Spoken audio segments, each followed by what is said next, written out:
Hello friends, ഇന്നത്തെ എപ്പിസോഡിൽ സുസ്മിത ശബ്ദമെല്ലാം കേട്ട് ഇവിടെ തെരഞ്ഞെടുപ്പിന്റെ വിജയാഘോഷമൊക്കെ തീർന്നാണല്ലോ എന്നും പിന്നെ ഇത് എവിടുന്നായിരിക്കും ഈ ബഹളം കേൾക്കുന്നതെന്ന് സുസ്മിത സംശയത്തോടെ നോക്കി. അപ്പോഴാണ് വിഷ്ണുവും കമലിനും കൂടി ശരിക്കും മദ്യപിച്ച് കുറച്ച് ബാൻസെറ്റുകാരുമായിട്ട് അവിടെ വന്ന് തുള്ളിച്ചാടുന്ന കാഴ്ച കണ്ടത്. അല്ല, ഇതെന്താ ഇവർക്ക് സംഭവിച്ചതെന്ന് സംശയത്തോടെ സുസ്മിത കാറിലിരുന്ന് നോക്കുന്നു. അപ്പോഴേക്കും വിഷ്ണുവും കമലിനും എല്ലാം പാട്ടും പാടിക്കൊണ്ട് തുള്ളിച്ചാടി അവരുടെ കാറിനരികിലൂടെ എത്തി. ഉടനെ തന്നെ വിഷ്ണു കമലിനോട് പറഞ്ഞു, മതി മതി നിർത്തറ, എടാ ഇനി പാടേണ്ടത് നീയാണെന്ന് പറഞ്ഞ് കമലിനോട് അടുത്ത പാട്ട് പാടാൻ അറിയിച്ചു. ഉടനെ കമൽ പാട്ട് പാടുന്നത് കേട്ട് അവസാനം വിഷ്ണു പറഞ്ഞു, നിർത്തറ, നീ പാടുന്നത് മുഴുവനേ കേൾക്കുമ്പോൾ തന്നെ അറിയാം നീ മദ്യപിച്ചിട്ടാ പാടുന്നതെന്ന്. ഒരു കള്ളുകൂടിയും പാടുന്ന പോലെയാ നീ പാടുന്നത്. ഒരക്ഷരം തന്നെ ആവർത്തിച്ച് വരുന്നത് തന്നെ അതുകൊണ്ടാണ്. നീ ഇപ്പൊ പാടിയില്ലേ ലലലല എന്നും പറഞ്ഞുകൊണ്ട്, അതാണ് ഏറ്റവും വലിയ പ്രശ്നം. ഒരക്ഷരം ഒരു വട്ടം ആവർത്തിക്കാൻ പാടുള്ളൂ. നീ ഇതെന്ത് എത്ര തവണയാ പറഞ്ഞുകൊണ്ടിരിക്കുന്നത്? അതുപോലെ തന്നെ നീ പാപ്പ പാപ്പ പറഞ്ഞില്ലേ, അതിനകത്ത് നിനക്ക് എത്ര പായടാ വേണ്ടത് എന്നൊക്കെ വിഷ്ണു പാട്ടിലെ ഓരോ വരികളെ കുറിച്ചും കുറ്റം പറഞ്ഞു. ഉടനെ വിഷ്ണു പറയുന്നത് കേട്ട് കമലൻ ചോദിച്ചു, അല്ല ആശാനെ, അതിനിപ്പോ ശരി, ഞാൻ ഇനിയെങ്കിൽ അങ്ങനെ പാടുന്നില്ല എന്ന് പറഞ്ഞതും വിഷ്ണു കമലന്റെ കർണത്തിനിട്ട് അടി കൊടുത്തു. എടാ, ഞാൻ പറഞ്ഞ നിനക്ക് മനസ്സിലായോ എന്ന് ചോദിച്ചതും കമലൻ പറഞ്ഞു, മനസ്സിലായി ആശാനെ, നമ്മള് മദ്യപിച്ചിട്ടാ പാടുന്നെന്ന് ആർക്കും തോന്നരുത്, അതുകൊണ്ടല്ലേ ഇങ്ങനെ ആവർത്തിച്ച് പറയുന്നത്. മദ്യപിച്ച് നടക്കുന്ന ആളുകളാണ്, അതല്ലേ ആശാൻ പറഞ്ഞത് എന്ന് ചോദിച്ചതും വീണ്ടും കമലിന്റെ കർണത്തിനിട്ട് ഒന്ന് കൊടുത്തു. എടാ, നീ എന്നെ കളിയാക്കിയതല്ലടാ എന്ന് ചോദിച്ചതും അല്ല ആശാനെ, ഞാൻ സത്യം പറഞ്ഞതാ എന്ന് പറഞ്ഞതും ഉടനെ വീണ്ടും വിഷ്ണു പറഞ്ഞു, അല്ലടാ നീ എന്നെ ഇപ്പൊ കളിയാക്കിയതല്ലേ എന്ന് വീണ്ടും വിഷ്ണു ചോദിച്ചപ്പോഴേക്കും എന്റെ ആശാനെ ഞാൻ കളിയാക്കുവോ എന്നായി കമലിന്റെ അടുത്ത ചോദ്യം. ഉടനെ തന്നെ വിഷ്ണു കമലിനോട് ചോദിച്ചു, എടാ നീ ഏതെങ്കിലും IAS കാരി കണ്ടിട്ടുണ്ടോടാ എന്ന് ചോദിച്ചതും ഇല്ല ആശാനെ എന്ന് പറയുമ്പോൾ വിഷ്ണു വീണ്ടും കമലിന്റെ കാരണത്തിലിട്ട് ഒന്ന് കൊടുത്തു. എന്നാലേ നീതാ ഇപ്പൊ കാണാൻ പോവാ ഒരു IAS കാരിയെ എന്ന് പറഞ്ഞതും പെട്ടെന്ന് സുസ്മിതയുടെ കാറ് കമലിന്റെ ശ്രദ്ധയിൽപ്പെട്ടു. അതിനകത്തുനിന്ന് സുസ്മിത നോക്കുന്നതായിട്ട് കമലിന് മനസ്സിലായതും സുസ്മിത പെട്ടെന്ന് ആലോചിച്ചു, ദൈവമേ അവൻ എന്നെ കണ്ടല്ലോ, ഇതോടെ പെട്ടല്ലോ എന്ന് ആലോചിച്ച് സുസ്മിത വേഗം കാറിൽ നിന്ന് തന്റെ കൈ പൊത്തി മുഖം മറയ്ക്കാൻ തുടങ്ങി. ഉടനെ തന്നെ സുസ്മിതയെ കണ്ടതായിട്ട് വിഷ്ണുവിനോട് കമലൻ പറഞ്ഞു, ആശാനതേ സുസ്മിത. ആ പേര് കേട്ടതും വിഷ്ണു വീണ്ടും കമലന്റെ മുഖത്തിനിട്ടൊന്ന് കൊടുത്തു. എന്നിട്ട് പറഞ്ഞു, ആ പേര് നീ ഇവിടെ മിണ്ടിപ്പോകരുത് എന്ന് പറഞ്ഞതും കമലൻ പറഞ്ഞു, അല്ല ആശാനെ, ദേ അത് കണ്ടില്ലേ ആ കാറിനുള്ളിൽ സുസ്മിത, അങ്ങോട്ട് നോക്ക് എന്ന് പറഞ്ഞ് വിഷ്ണുവിനെ കമലൻ ചൂണ്ടിക്കാണിച്ചു.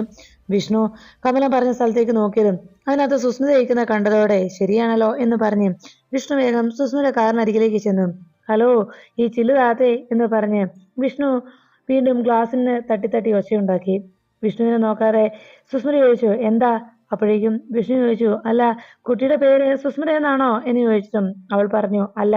അത് കേട്ട ഉടനെ വിഷ്ണു നേരെ കമലിന് നേരെ തിരിഞ്ഞിട്ട് പറഞ്ഞു, കണ്ടില്ലേ, ആ കുട്ടിയുടെ പേര് സുസ്മിത എന്നല്ലെന്നേ. എടാ, സുസ്മിത എന്നുള്ള പേര് അവൾക്ക് മാത്രമേ ഉള്ളൂ, വേറൊരു കൊച്ചിനും അതുപോലൊരു പേര് ചേരില്ല. ആ പേര് പോലും പറയാൻ നാണക്കേടാ എന്ന് പറഞ്ഞതും വിഷ്ണു കമലിനോട് സംസാരിക്കുന്നത് കണ്ട് വേഗം സുസ്മിത ഡോറിന്റെ ഗ്ലാസ് കയറ്റി. ഉടനെ തന്നെ വിഷ്ണു അങ്ങനെയല്ലേ എന്ന് ചോദിച്ച് പിന്തിരിഞ്ഞ് നോക്കിയതും ആ ഗ്ലാസ് കയറ്റിയിട്ടേക്കുന്ന കണ്ടതോടെ വിഷ്ണു പറഞ്ഞു, കണ്ടില്ലേടാ, ആ കൊച്ചു പോലും അത് ഇഷ്ടപ്പെടാതെ ഗ്ലാസ് കയറ്റിയത് എന്ന് പറഞ്ഞപ്പോ വിഷ്ണുവിനോട് കമലൻ പറഞ്ഞു, ശരിയാ ആശാനെ, ആർക്കും ആ പേര് ഇഷ്ടാവത്തില്ല. അത് കേട്ടതും വിഷ്ണു പറഞ്ഞു, എന്നാ ശരി, നമ്മൾ വന്ന കാര്യം നടത്താം ആശാനെ എന്ന് കമലൻ ചോദിച്ചതും വിഷ്ണു ചോദിച്ചു, എടാ മദ്യപിക്കുന്ന കാര്യമാണോ എന്ന് അന്വേഷിച്ചപ്പോ കമലൻ പറഞ്ഞു, അല്ല ആശാനെ, നമ്മുടെ പ്രോഗ്രാം ഇല്ലേ എന്ന് ചോദിച്ചതും ഓ അത് ശരി, എന്നാ തുടങ്ങിക്കോ എന്ന് പറഞ്ഞ് വീണ്ടും ബാനുസെറ്റിനോട് വീണ്ടും നമ്മുടെ പാട്ടും ആഘോഷവും ഒക്കെ തുടങ്ങാമെന്ന് വിഷ്ണുവും കമലിനും അറിയിച്ചു. അങ്ങനെ അവർ രണ്ടുപേരും തുള്ളിച്ചാടിക്കൊണ്ട് പാട്ടും പാടി ശാലിനിയുടെ വീടിന് മുറ്റത്തേക്ക് പോകുന്നു. ഈ സമയത്ത് സുസ്മിത കാറിനുള്ളിൽ നിന്ന് ആലോചിച്ചു, ദൈവമേ, ഈ പാമ്പിൻ കൂട്ടത്തിനൊക്കെ എന്താ അടുത്ത നീക്കം? ഇവരെല്ലാം കൂടി ഈ ബഹളം വെച്ച് ശാലിനിയുടെ വീട്ടുമുറ്റത്തേക്ക് എന്തിനാ പോകുന്നത്? കുറച്ചു നേരം ഇവിടെ കാത്തു നിന്നാൽ എന്തിനെങ്കിലും ഒരു വക കിട്ടുവോ ഇവിടെ കാത്തു നിൽക്കുന്നത് കൊണ്ട് എന്ന് സുസ്മിത മനസ്സിൽ ചിന്തിച്ചു. എന്തായാലും കുറച്ചു നേരം കൂടി വെയിറ്റ് ചെയ്യാം എന്നാലോചിച്ച് സുസ്മിത ആ വാതുക്കൽ തന്നെ കിടന്നു. ഈ സമയത്ത് ശാലിനി വീട്ടിലിരുന്നുകൊണ്ട് സത്യാമ്മയ്ക്ക് താൻ കൊടുത്ത ആ സത്യത്തെക്കുറിച്ച് ആലോചിച്ചു. തന്റെ മനസ്സിലെ കളക്ടർ മോഹം താൻ ഉപേക്ഷിച്ചേക്കാമെന്നുള്ള സത്യാമ്മയ്ക്ക് നൽകിയ വാക്ക് ഓർത്തുകൊണ്ട് ശാലിനി ആകെ വിഷമിച്ചിരിക്കുമ്പോൾ ശ്യാമ വാതുക്കലേക്ക് എത്തി. കുഞ്ഞേച്ചി എന്താ ആലോചിച്ചുകൊണ്ടിരിക്കുന്നത്? കുഞ്ഞേച്ചി ഈ ലോകത്തെങ്ങും അല്ലേ എന്ന് ശ്യാമ ചോദിച്ചു. അല്ല, ഇപ്പം കുഞ്ഞേച്ചിയുടെ പ്രശ്നം എന്താ എന്ന് ശ്യാമ അന്വേഷിച്ചതും ശാലിനി ഒന്നും മിണ്ടാതിരിക്കുന്നത് കണ്ടപ്പോ ശ്യാമ ചോദിച്ചു, എന്താ അമ്മ സത്യമ്മയുടെ കാര്യം പറഞ്ഞതാണോ കുഞ്ഞേച്ചിയുടെ മനസ്സിനെ അലട്ടുന്നത്? എന്റെ കുഞ്ഞേച്ചി, അമ്മ തന്നെ നമ്മളോട് പറയാറില്ലേ, അനാവശ്യമായി ഇങ്ങനെ ഓരോ കാര്യങ്ങൾ ആലോചിച്ച് വെറുതെ നമ്മളെ മനസ്സ് നീറ്റരുതെന്ന്. അമ്മ തന്നെ പറഞ്ഞിട്ടില്ലേ, പുഴുവരിക്കുമെന്ന് വിചാരിച്ച് പുഴുവരിച്ചാലും ചുഴലിപ്പോയാലും പട്ടി മാന്തുവെന്ന് ഓർത്ത് ആരും വേദനിക്കുകയോ സങ്കടപ്പെടുകയോ ചെയ്യരുതെന്ന്. എന്ന് അങ്ങനെ പറഞ്ഞ അമ്മ തന്നെ വീണ്ടും ഇതുപോലുള്ള കാര്യങ്ങൾ ഓർത്ത് നാളെക്കുറിച്ച് ഓർത്തും ദുഃഖിക്കും. അതാണ് അമ്മയുടെ സ്വഭാവം എന്ന് പറഞ്ഞത്. ശാലിനി പറഞ്ഞു, അമ്മ അങ്ങനെ പേടിക്കുന്നുണ്ടെങ്കിൽ അതിന് കാരണം എന്താ നിനക്കറിയുമോ എന്ന് ചോദിച്ചപ്പോ ശ്യാമ ഒന്നും മിണ്ടാതെ തലകുനിച്ചിരിക്കുന്നു. ഉടനെ തന്നെ ശാലിനി പറഞ്ഞു, അതിനുള്ള കാരണം മറ്റൊന്നുമല്ല, അമ്മയുടെ ജീവിത അനുഭവങ്ങളാണ് അമ്മയെ കൊണ്ട് അങ്ങനെയൊക്കെ പറയിപ്പിക്കുന്നതും പേടിപ്പിക്കുന്നതും. അമ്മ ഇന്നേ വരെ അമ്മയെക്കുറിച്ച് ഓർത്ത് പേടിച്ചിട്ടില്ല, മറിച്ച് അമ്മയുടെ ജീവിതത്തിൽ സംഭവിച്ചതുപോലെ അമ്മയുടെ മക്കളായ നമ്മുടെ ജീവിതത്തിൽ സംഭവിക്കരുത് എന്ന അമ്മയ്ക്ക് ഒരാഗ്രഹമുണ്ട്. ആ ഭയമാണ് അമ്മയുടെ മനസ്സിനെ അലട്ടുന്നത്. അമ്മ ഇന്നേ വരെ അമ്മയെക്കുറിച്ച് ഓർത്ത് ഭയപ്പെടുന്നത് നമ്മൾ കണ്ടിട്ടില്ലല്ലോ എന്ന് ശാലിനി പറഞ്ഞു. അതെല്ലാം കേട്ട് ശ്യാമ അങ്ങനെ വിഷമത്തോടെ ശാലിനിയുടെ വാക്കുകൾ കേട്ട് മറുപടിയൊന്നും പറയാതിരിക്കുമ്പോഴേക്കും, എനിക്കത് ഓർത്തിട്ടാണ് ആകെ ആശങ്ക എന്ന് സത്യാമ്മ ഒരിക്കലും എന്നെ അംഗീകരിക്കില്ല എന്നാണ് അമ്മയുടെ മനസ്സിന്റെ ആശങ്ക. കാരണം ഇപ്പോ സത്യാമ്മ എന്നെ ആ വീട്ടിൽ നിന്ന് പുറത്താക്കി. സത്യാമ്മയുടെ മകന്റെ ഭാര്യയായി എന്നെ അംഗീകരിക്കണമെങ്കിൽ സത്യാമ്മയുടെ അനുസരണയുള്ള കുട്ടിയായി ഞാൻ നിന്നാൽ മാത്രമേ ഉള്ളൂ. നാളെ ഈ വാർത്ത സത്യാമ്മ അറിഞ്ഞാൽ ഉണ്ടാകാൻ പോകുന്ന ഭവിഷ്യത്ത് ഓർത്തിട്ടാണ് അമ്മയുടെ മനസ്സ് വേദനിക്കുന്നതെന്ന് ശാലിനി പറഞ്ഞപ്പോഴും ശാലിനിയെ സമാധാനിപ്പിച്ചുകൊണ്ട് ശ്യാമ പറഞ്ഞു, എന്റെ കുഞ്ഞേച്ചി, അങ്ങനെയൊന്നും സംഭവിക്കാൻ പോകുന്നില്ല. ഇക്കാര്യം സത്യാമ്മ അറിഞ്ഞാൽ സത്യാമ്മയ്ക്ക് കുഞ്ഞേച്ചിയോടുള്ള സ്നേഹം കൂടത്തേയുള്ളൂ എന്ന് ശ്യാമ പറയുമ്പോ വിഷ്ണുവും കമലിനും കൂടി വലിയ സന്തോഷത്തോടെ ശാലിനിയുടെ വീട്ടുമുറ്റത്തേക്ക് എത്തി. ഉടനെ വിഷ്ണു പറഞ്ഞു, മതി മതി, സ്റ്റോപ്പ്, ലൈസൻസ് എന്ന് പറഞ്ഞതും ഉടനെ കമലൻ ചോദിച്ചു, അല്ല ആശാനെ, ആശാൻ എന്താ ഈ പറഞ്ഞത്? എടാ, ലൈസൻസ് എന്ന് മിണ്ടാതിരിക്കാൻ. ഉടനെ കമലൻ ചോദിച്ചു, അല്ല ആശാനെ, അത് സൈലൻസ് എന്നല്ലേ പറയേണ്ടത്? സൈലൻസ് അതല്ലേ അർത്ഥം എന്ന് ചോദിച്ചതും ഉടനെ, അത് തന്നെയല്ലേടാ ഞാൻ പറഞ്ഞത്, ലൈസൻസ് എന്ന്. അതെ, ഞാനൊരു കളക്ടറുടെ ഭർത്താവാകാൻ പോവല്ലേ, അപ്പൊ അതിന്റെ ഒരു മോഡേണ് നമ്മളും ആകുന്നത് കൊണ്ട് മോശമൊന്നുമല്ലല്ലോ എന്ന് പറഞ്ഞപ്പോഴേക്കും കമലൻ പറഞ്ഞു, അതല്ലേ ആശാനെ ഞാൻ പറഞ്ഞത്, സൈലൻസ് എന്ന്.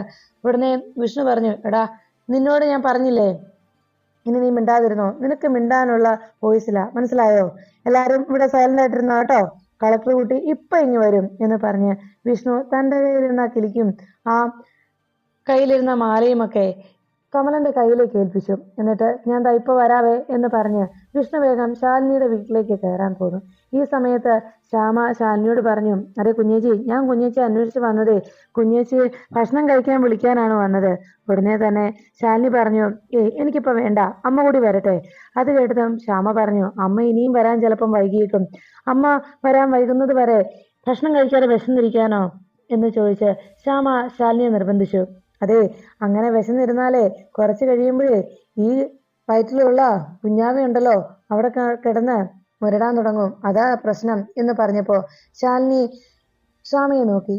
ഈ സമയത്തായിരുന്നു വിഷ്ണു വളരെ സന്തോഷത്തോടെ ആ സ്റ്റെപ്പ് കയറി സിറ്റ് ഔട്ടിലേക്ക് എത്തിയത്. സിറ്റ് ഔട്ടിലേക്ക് കയറി വരുന്ന സമയത്ത് വിഷ്ണു ശ്യാമ പറയുന്ന വാക്കുകൾ കേൾക്കാനിടയായി. ഈ കുഞ്ഞു വയറ്റിൽ കിടക്കുന്നവനെ അവിടെ കിടന്ന് വിശന്നിട്ട് മുരളാൻ തുടങ്ങും, അത് മറക്കണ്ട. അപ്പോഴേ അവന് സമയത്ത് ഭക്ഷണം കൊടുക്കണം, അതാ വേണ്ടത്. എന്റെ കുഞ്ഞേച്ചിയുടെ വയറ്റിൽ കിടക്കുന്ന ഈ കുഞ്ഞാവേ, അവൻ എന്റെ കുഞ്ഞാവയാന്നുള്ള കാര്യം മറന്നു പോകരുത്. എന്റെ കുഞ്ഞാവിക്ക് കൃത്യസമയത്ത് ഭക്ഷണം കൊടുത്തേ പറ്റൂ എന്ന് പറഞ്ഞതും ശാലിനി പറഞ്ഞു, എനിക്കിപ്പോ ഒന്നും വേണ്ട. അപ്പോഴേക്കും ശ്യാമ വീണ്ടും പറഞ്ഞു, അതേ, ഒരു കാര്യം ഞാൻ പറഞ്ഞേക്കാം, ആ കുഞ്ഞാവേ നല്ല രീതിയിൽ ആഹാരമൊക്കെ കഴിച്ചു വേണം അവൻ വളർന്നു വരാൻ. അതുകൊണ്ട് ഇനിയിപ്പോ സ്പെഷ്യൽ എന്തെങ്കിലും വേണമെന്നുണ്ടെങ്കിലേ ഞാനേ ഒരു കാര്യം ചെയ്യാം, ഇവിടുന്ന് ഒരു മസാല ദോശ വേണമെങ്കിൽ വാങ്ങിച്ചു തരാം. അതേ വലിയേച്ചി, ഇവിടുത്തെ ഈ ഗർഭിണിക്ക് ഒരു മസാല ദോശ എനിക്ക് വേഗം ശരിയാക്കി തന്നേ എന്ന് പറഞ്ഞ് ശ്യാമ ഉറക്കെ വിളിച്ചു പറയുമ്പോ വിഷ്ണു ശാലിനി ഗർഭിണിയാണെന്നുള്ള സത്യം അറിയുന്നു. പുറത്തു നിന്ന് വിഷ്ണു അതെല്ലാം കേൾക്കുമ്പോ വിഷ്ണുവിന് വളരെയേറെ സന്തോഷമാകുന്നു. വിഷ്ണുവിന്റെ കണ്ണുകൾ നിറയുകയും സന്തോഷം കൊണ്ട് വിഷ്ണു അതെല്ലാം കേട്ട് ഒന്നും മിണ്ടാതെ അങ്ങനെ നിൽക്കുമ്പോൾ വേഗം ശാലിനിയുടെയും ശ്യാമയുടെയും സംസാരം കേട്ടുകൊണ്ട് അവിടേക്ക് ശാരിക എത്തുന്നു. ശാരിക അവിടേക്ക് കയറി വരുമ്പോഴാണ് ഇതെല്ലാം കേട്ടുകൊണ്ട് വാതിക്കൽ വിഷ്ണു നിൽക്കുന്നത് കണ്ടത്. ഉടനെ ശ്യാമ പറഞ്ഞു, അതെ വലിയേച്ചി, ഇവിടുത്തെ ഈ ഗർഭിണിക്ക് ഒരു മോഹം, ഒരു മസാല ദോശ കഴിക്കണമെന്ന്. ഉടനെ റെഡിയായില്ലേ എന്ന് ശ്യാമ ചോദിക്കുമ്പോഴേക്കും പെട്ടെന്ന് ശാലിനി ഈ പെണ്ണിന്റെ ഒരു കാര്യം എന്ന് പറഞ്ഞ് ശ്യാമയുടെ ചെവിക്ക് പിടിച്ചു. അപ്പോഴേക്കും ശാരിക വേഗം ശാലിനിയെയും ശ്യാമയെയും വിഷ്ണു വന്നുവെന്ന് അറിയിക്കാനായി വാതിക്കലേക്ക് നോക്കിയിട്ട് വിഷ്ണുവേട്ടൻ എപ്പോ വന്നു എന്ന് ചോദിച്ചു. ആ ചോദ്യം കേട്ടതോടെ ശാലിനിയും ശ്യാമയും ഞെട്ടി. അപ്പോ ശാരിക ഇരുവരെയും നോക്കി. വിഷ്ണു അവിടെ വന്നിട്ടുണ്ടെന്നുള്ള കാര്യം സത്യമാണെന്ന് രണ്ടുപേരെയും നോട്ടത്തിൽ നിന്ന് മനസ്സിലായി. ഉടനെ വിഷ്ണു ആ വാർത്ത കേട്ട് സന്തോഷത്തോടെ ശാലിനിയുടെ അരികിലേക്ക് ഓടിയെത്തി. ശാലിനി, താൻ ഗർഭിണിയാ എന്ന് വിഷ്ണു അരികിലെത്തി ശാലിനിയോട് അന്വേഷിച്ചു. എന്ത് പറയണമെന്നറിയാതെ ശാലിനി ആകെ അന്തിച്ചു നിൽക്കുമ്പോൾ ശ്യാമയും ശാരികയും ആകെ ഞെട്ടലോടെ നിന്നു.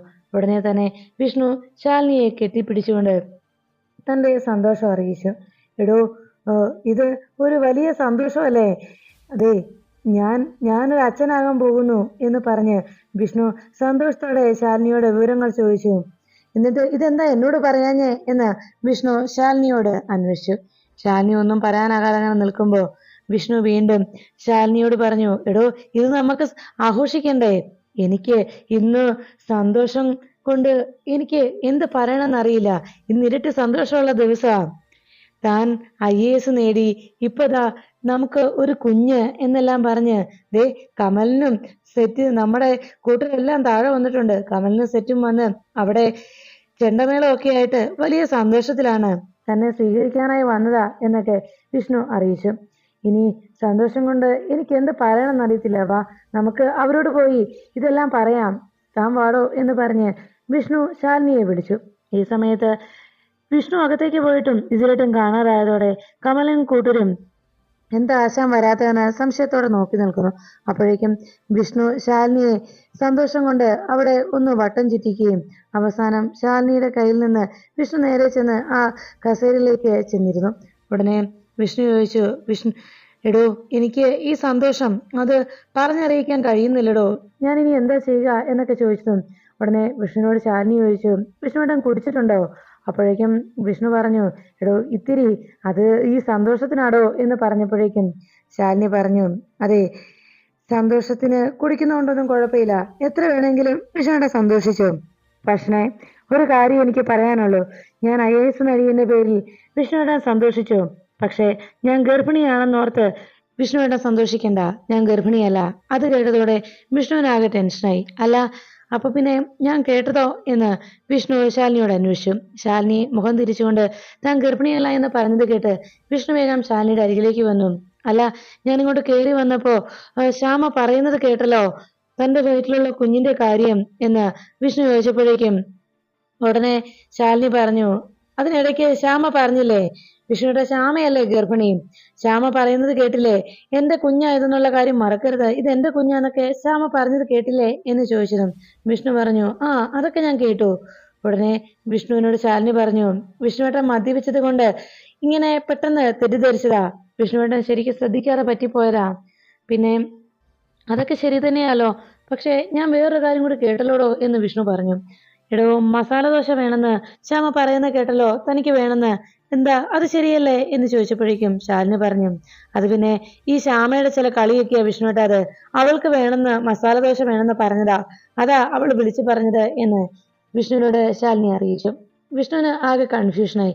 അപ്പോഴേക്കും ശാരിക മുന്നിലേക്ക് വന്നിട്ട് പറഞ്ഞു, അതെ വിഷ്ണുവേട്ടാ, ശ്യാമയ്ക്ക് മസാല ദോശ എന്ന് പറഞ്ഞാലേ അവൾക്ക് വല്ലാത്ത കൊതിയാ. അതുകൊണ്ട് ഈ കടയിൽ നിന്നൊക്കെ വാങ്ങിക്കുന്നതിനേക്കാൾ അവൾക്ക് ഏറ്റവും ഇഷ്ടം ഞാൻ ഉണ്ടാക്കി കൊടുക്കുന്നതാ. ഞാൻ പിന്നെ ഇവിടെ വല്ലപ്പോഴും അല്ലേ വരാറുള്ളൂ, വരുമ്പോഴൊക്കെ ഞാൻ അവൾക്ക് ഉണ്ടാക്കി കൊടുക്കും, അതാ എന്ന് പറഞ്ഞപ്പോഴേക്കും പിന്നെ ശാലിനി വിഷ്ണുവിനോട് പറഞ്ഞു. വിഷ്ണുവേട്ടാ, മുഖത്ത് പോലും നോക്കാതെ തന്നെ ശാലിനി വീണ്ടും വിഷ്ണുവോട് സംസാരിച്ചു. വിഷ്ണുവേട്ടൻ ഇപ്പൊ ചെയ്തതൊക്കെ ഭയങ്കര മോശമായി പോയി. ഞാൻ ഗർഭിണിയാണെന്ന് ചിന്തിച്ച് എൻ്റെ സഹോദരങ്ങൾക്ക് മുന്നിൽ വെച്ച് വിഷ്ണുവേട്ടൻ വളരെ ബോറായി പോയി കേട്ടോ എന്ന് ശാലിനി അറിയിച്ചു. അത് കേട്ട ഉടനെ വിഷ്ണു പെട്ടെന്ന് ആ കസേരയിലേക്ക് ഇരുന്നിട്ട് പറഞ്ഞു, അയ്യോ, ഞാൻ വളരെ ബോറായി പോയല്ലേ, പെട്ടെന്ന് മനസ്സിനങ്ങ് സന്തോഷം വന്നപ്പോ ഞാൻ അങ്ങനെയൊക്കെ കാണിച്ചതാ കേട്ടോ. നിങ്ങള് എന്നോട് ക്ഷമിക്കണം, സോറി കേട്ടോ. സോറി ശാലിനി, സോറി കേട്ടോ. ശ്യാമേ, എന്നോട് ക്ഷമിക്ക്, ഞാൻ ഈ സന്തോഷത്തിലേ അങ്ങനെ അങ്ങ് ചെയ്തു പോയതാ എന്നൊക്കെ വിഷ്ണു പറഞ്ഞു. ഉടനെ തന്നെ ശാലിനിയെ ആകെ വിഷമിച്ച് നിൽക്കുന്ന കണ്ടപ്പോഴേക്കും വിഷ്ണു ചാടി എഴുന്നേറ്റ് പറഞ്ഞു, എടോ, ഞാൻ ഈ സന്തോഷത്തിനിടയിലേ ഞാൻ അക്കാര്യം അങ്ങ് മറന്നുപോയി. നമ്മള് പുറത്തേക്ക് ഇറങ്ങി ചെല്ലുന്നതും കാത്തേ അവിടെ കമലിനും കൂട്ടരും നിൽക്കുക. പിന്നെ അതിനിടയിൽ ഒരു സംഭവം കൂടി ഉണ്ടായി. ഞാനും കമലിനും ഇങ്ങോട്ട് വരുന്ന വഴിക്ക് അവിടെ സുസ്മിത കാറ് കിടക്കുന്നു. സുസ്മിത അതിനകത്ത് ഇരിപ്പുണ്ടെന്ന് കമൽ എന്നോട് പറഞ്ഞു. ഞാൻ ചെന്ന് നോക്കി. ഈ സുസ്മിത ഈ പരിസരത്ത് എവിടെയെങ്കിലും കാണുമോന്നേ, അല്ലെങ്കിലും സുസ്മിതയ്ക്ക് ഇവിടെ വരാനുള്ള ധൈര്യം വല്ലതും ഉണ്ടോ എന്നൊക്കെ വിഷ്ണു ശാലിനിയോട് പറഞ്ഞു. പിന്നെ എല്ലാവർക്കും സോറി കേട്ടോ. ശ്യാമേ, നിന്നോടും സോറി. ശാരി സോറി. വീണ്ടും ശാലിനി നിന്നോടും എന്ന് പറഞ്ഞിട്ട് വിഷ്ണു വേഗം ശാലിനിയുടെ വയറ്റത്ത് കൈവച്ച് ആ വയറിനോട് ചേർന്ന് കാത് ചേർത്ത് പിടിച്ചിട്ട് പറഞ്ഞു, ദേ അച്ഛന്റെ മക്കളോടും സോറി കേട്ടോ, അച്ഛൻ സോറി പറയുന്നേ എന്ന് പറഞ്ഞ് വിഷ്ണു ശാലിനിയുടെ വയറ്റിലേക്ക് ചെവി ഓർത്തു. ഇത് കണ്ടതോടെ ശാലിനി ആകെ ടെൻഷൻ. പെട്ടെന്ന് വിഷ്ണുവിനെ തട്ടി മാറ്റി വിഷ്ണുവിന്റെ കൈയും മാറ്റിയിട്ട് പറഞ്ഞു, അല്ല വിഷ്ണുവേട്ടാ, വിഷ്ണുവേട്ടൻ എന്താ ഈ കാണിക്കുന്നത്? എന്റെ വയറ്റിലുള്ള കുഞ്ഞ് ശാലിനി ഗർഭിണിയല്ലെന്ന് പറഞ്ഞില്ലേ? ശ്യാമയുടെ വയറ്റിലാ കുഞ്ഞ് എന്ന് പറഞ്ഞപ്പോഴേക്കും വീണ്ടും വിഷ്ണു പറഞ്ഞു, അയ്യോ ഞാൻ അക്കാര്യം അങ്ങ് മറന്നുപോയി. ശ്യാമയെ സോറി കേട്ടോ എന്ന് വീണ്ടും വിഷ്ണു ശ്യാമയോട് സോറി പറയുന്നു. അങ്ങനെ എല്ലാവരുടെയും മുന്നിൽ വിഷ്ണു സത്യം മനസ്സിലാക്കിയിട്ടും അത് സത്യമല്ല എന്ന് വിഷ്ണുവിനെ ബോധ്യപ്പെടുത്താനും വിഷ്ണുവിനെ അങ്ങനെ തെറ്റിദ്ധരിപ്പിക്കാനും ശാലിനി വല്ലാതെ പ്രയാസപ്പെട്ടു. ഈ സമയത്ത് പുറത്ത് കാത്തു നിന്ന ബാൻഡ് സെറ്റിന്റെ ആള് ചോദിച്ചു, അല്ല ആശാൻ അകത്തേക്ക് പോയിട്ട് ഇതിലായിട്ടും കാണുന്നില്ലല്ലോ എന്ന് പറഞ്ഞപ്പോഴേക്കും കമലം പറഞ്ഞു, അത് പിന്നെ അകത്ത് ചെന്ന് ആശാൻ ഡിസ്കസ് ചെയ്യുകയായിരിക്കും ഇനി ഏടത്തിയമ്മ ചെയ്യേണ്ട അടുത്ത പരിപാടികളെ കുറിച്ചൊക്കെ. ഏടത്തിയമ്മ ഇനി എന്തൊക്കെ നടപടികൾ എടുക്കണം എന്നതിനെ കുറിച്ച് ചർച്ച ചെയ്യുകയായിരിക്കും എന്ന് പറഞ്ഞപ്പോഴേക്കും അവർ പറഞ്ഞു, അല്ല അതെന്താ, എന്ത് നടപടിയാ എന്ന് ചോദിച്ചപ്പോ കമലം പറഞ്ഞു, ഈ 100 ദിന നടപടികളൊക്കെ ഉണ്ടല്ലോ, അത് തന്നെ. 100 ദിന പരിപാടികൾക്ക് ഇനി എന്തൊക്കെയാ വേണ്ടതെന്ന് ആശാനും ഏടത്തിയമ്മയും കൂടി ഡിസ്കസ് ചെയ്യുക, അതാ പറഞ്ഞത് എന്ന് കമലൻ അവരോട് വിശദീകരിച്ച് പറഞ്ഞു. അപ്പോഴേക്കും അയാൾ പറഞ്ഞു, എന്തായാലും ശരി, നമ്മുടെ ആ പള്ളിമുക്കിലെ ആ ഷാപ്പുണ്ടല്ലോ, ആ ബാറ്, അത് എത്രയും വേഗം തുറക്കണം. അതിനു വേണ്ടി നമുക്ക് തീർച്ചയായിട്ടും കളക്ടറോട് പറയണം എന്നൊക്കെ പറഞ്ഞതും അത് ശരിയാക്കും, ഉടനെ തന്നെ ശരിയാക്കും എന്നൊക്കെ കമലനും മറുപടി നൽകി. അപ്പോഴാണ് വിഷ്ണു ശാലിനിയും വിളിച്ചുകൊണ്ട് വന്നത്. അതെ, നിങ്ങളെല്ലാവരും കൂടി ഇറങ്ങി വാ എന്ന് ശ്യാമയോടും ശാരികയോടും വിഷ്ണു പറഞ്ഞു. അതിനുശേഷം ശാലിനിയുമായി വിഷ്ണു പുറത്തേക്ക് ഇറങ്ങിയതും കമല എല്ലാരെയും കൊണ്ട് വാടാ എന്ന് വിഷ്ണു വിളിച്ചു പറഞ്ഞു. അപ്പോഴേക്കും കമലിനും സംഘവും ശാലിനിയും വിഷ്ണുവും പുറത്തേക്ക് ഇറങ്ങി വരുന്ന കാത്തു നിന്നവർ അവരുടെ ചുറ്റും പാട്ടും മേളവുമായിട്ട് അവരുടെ സന്തോഷം അവരെല്ലാവരുടെയും മുന്നിൽ പ്രകടിപ്പിച്ചു. അങ്ങനെ വിഷ്ണു ശാലിനി നടക്കുന്നതും അവരെല്ലാവരും അത് കേട്ട് സന്തോഷത്തോടെ നിൽക്കുമ്പോൾ വിഷ്ണു ഉടനെ തന്നെ കമലിന്റെ പാട്ട് നിർത്താനായി പറഞ്ഞു. വേഗം എന്താ ആശാനെ എന്ന് കമലൻ ചോദിച്ചപ്പോഴേക്കും വിഷ്ണു പറഞ്ഞു, എടാ ഈ പാട്ടിന് നമുക്ക് റൈറ്റ് ഇല്ലടാ, നമുക്ക് റൈറ്റ് ഉള്ള പാട്ട് പാടറാ എന്ന് പറഞ്ഞതും വീണ്ടും ദേവദൂതർ തന്നെ മതിയെന്ന് വിഷ്ണു അറിയിച്ചു. അത് കേട്ടതും കമലൻ ആ പാട്ട് പാടാനായി തുടങ്ങി. കമലിനും വിഷ്ണുവും ശാലിനിയുടെ ചുറ്റും കിടന്ന് പാട്ടും ഡാൻസും ഒക്കെ ആയിട്ട് അങ്ങനെ എല്ലാവരും വലിയ സന്തോഷം അങ്ങനെ പ്രകടിപ്പിക്കുന്നത് കണ്ട് ആകെ സുസ്മിതയ്ക്ക് സംശയമായി. വേഗം തന്നെ സുസ്മിത കാറിൽ നിന്ന് പുറത്തേക്ക് ഇറങ്ങി. അല്ല, ഈ പാമ്പും കൂട്ടങ്ങളൊക്കെ അവളെ ഇടയ്ക്ക് നിർത്തിയിട്ട് ഇതെന്താ ഈ കാണിക്കുന്നത്? ഇതെന്തായിരിക്കും സംഭവം? അത് മാത്രം മനസ്സിലാവുന്നില്ലല്ലോ എന്ന് സുസ്മിതയ്ക്കാകെ സംശയമായി. എന്തായാലും ഒരു കാര്യം ചെയ്തേക്കാം, ഒരു വീഡിയോ എടുക്കാം, പിന്നീട് എന്തിനെങ്കിലും ഉപകാരപ്പെട്ടാലോ എന്ന് ആലോചിച്ചുകൊണ്ട് സുസ്മിത തന്നെ മൊബൈലിൽ ശാലിനി വിഷ്ണുവിനെ ചേർത്ത് പിടിച്ച് അവർക്ക് നടുക്കുനിന്ന് കമലിന്റെയും സംഘത്തിന്റെയും പാട്ടും മേളവും ഒക്കെ ആഘോഷിച്ചുകൊണ്ട് ആസ്വദിച്ച് അങ്ങനെ നടുക്കിരുന്ന് ഡാൻസ് ചെയ്യുന്ന കാഴ്ച കണ്ടു. ഇത് കണ്ടതോടെ സുസ്മിത വേഗം അത് തന്റെ മൊബൈലിൽ പകർത്തിയെടുത്തു. ഇനി അധിക നേരം ഇവിടെ നിൽക്കണ്ട, ഇനി നിന്നിട്ട് വെറുതെ അവരുടെ കയ്യിൽ നിന്ന് അടി വാങ്ങിച്ചു കൂട്ടണ്ടല്ലോ, മടങ്ങിയേക്കാം, ഇത് സൗകര്യം പോലെ ഭാമാന്റിക്ക് സെൻഡ് ചെയ്ത് കൊടുക്കാം എന്നാലോചിച്ച് സുസ്മിത തന്റെ മൊബൈലിൽ പകർത്തിയ ആ വീഡിയോയുമായി അവിടെ നിന്ന് മടങ്ങുന്നു. വിഷ്ണു ശാലിനിയെ IAS നേടിയതിന്റെ സന്തോഷം പ്രകടിപ്പിക്കുന്നത് കണ്ട് ശാരികയും ശ്യാമയും അത് നോക്കി അങ്ങനെ നിന്നു. ആ സമയത്ത് സത്യഭാമ കോൺട്രാക്ടറെ കാണാനായി പോയ സമയത്ത് കോൺട്രാക്ടറുടെ വീട്ടിലേക്ക് പോകുമ്പോഴാണ് പെട്ടെന്ന് സത്യഭാമയുടെ ഫോണിലേക്ക് ഒരു മെസ്സേജ് വന്നത്. എന്താണെന്നറിയാനേ സത്യഭാമ വേഗം ഫോൺ എടുത്തു നോക്കി. ഒരു വീഡിയോ വന്നേക്കുന്നത് കണ്ട് സത്യഭാമ അത് ഓൺ ചെയ്തു. അപ്പോഴേക്കും ശാലിനി വിഷ്ണുവിനെ ചേർത്ത് പിടിച്ചുകൊണ്ട് കമലിന്റെയും കൂട്ടരുടെയും ഡാൻസിന്റെയും പാട്ടിന്റെയും ഒക്കെ ഇടയ്ക്ക് കിടന്ന് തുള്ളുന്ന കാഴ്ചയും അതും കുടുംബശ്രീയിൽ ചെന്നിട്ട് തന്നെ ഈ ബഹളം വെക്കുന്നത് കണ്ടതോടെ സത്യഭാമയ്ക്ക് ആകെ കലിയാകുന്നു. വിഷ്ണു ഇതെന്തായിരിക്കും അവളുടെ അരികിലേക്ക് പോയതെന്നും അവള് നടുക്ക് നിർത്തി എന്തായി കാണിച്ചു കൂട്ടുന്നെന്ന് സംശയം തോന്നി സത്യഭാമ വേഗം കാർ നിർത്താനായി പറയുന്നു.